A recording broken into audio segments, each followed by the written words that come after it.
happy for the conducting this program, Chalo Urdu Library program, on behalf of Andhra Pradesh State Urdu Academy. It is a very good program for the Urdu students, for the reading Urdu language and for development of Urdu language. This is very suitable and correct program for this at this time in summer. But here is so many problems are. There is no Urdu study materials, there is no building, there is no infrastructures, there is no funds to the Urdu library. So we are appealing and our humble request is to the Urdu Academy to provide Urdu study materials for the competitive exams for DSC, Group 1, Group 2, Group 4, so many Urdu competitive exams.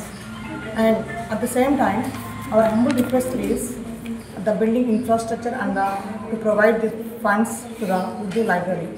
నంద్యాలలో గత 16-17 సంవత్సరాల నుంచి ఇక్కడ నేను ఉన్నాను, కానీ Urdu library ఉందని కూడా తెలియదు. ఈరోజు ఈ ప్రోగ్రాం ద్వారా తెలియడం జరిగింది. కానీ ఇక్కడ సరిగ్గా సౌకర్యాలు లేకపోవడం చాలా బాధాకరమైన విషయము.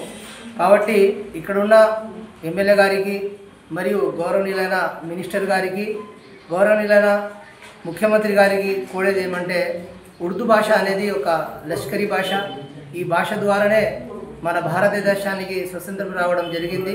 అలాంటి భాషని మనము కాపాడుకోలేకపోవడం చాలా బాధాకరమైన విషయము. ఉర్దూ లైబ్రరీ అనేది ఉర్దూ ఆకట్టుకునేటట్టు ఉండాలి. ఇది మంచి ప్రోగ్రాం రాష్ట్ర ప్రభుత్వం చేపట్టింది. కానీ ఉర్దూ లైబ్రరీకి వచ్చిన ఉర్దూ ఆకర్షణే ఉండాలి.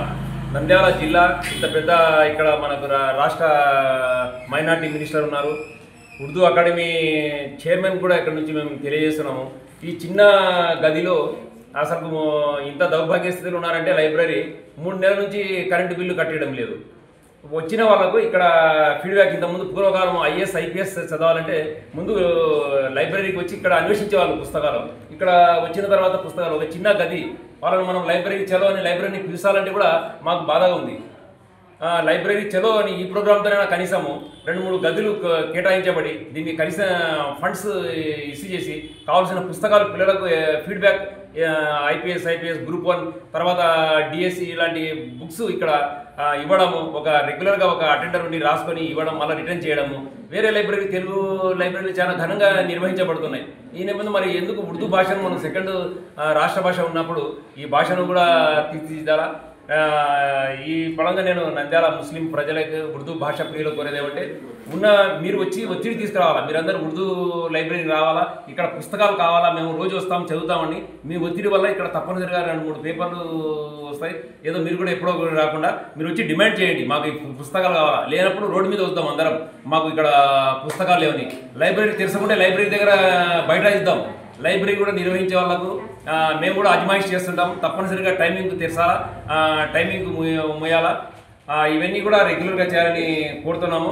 లైబ్రరీ పిల్లలకి ఏమంటే, పెద్దోళ్ళు కూడా పిల్లలకు లైబ్రరీకి వచ్చి చదివే ఏర్పాటు చేయండి. ఇక్కడ అన్ని పుస్తకాలు లభ్యమయ్యేటట్టు చూడడం కూడా ప్రభుత్వ బాధ్యత.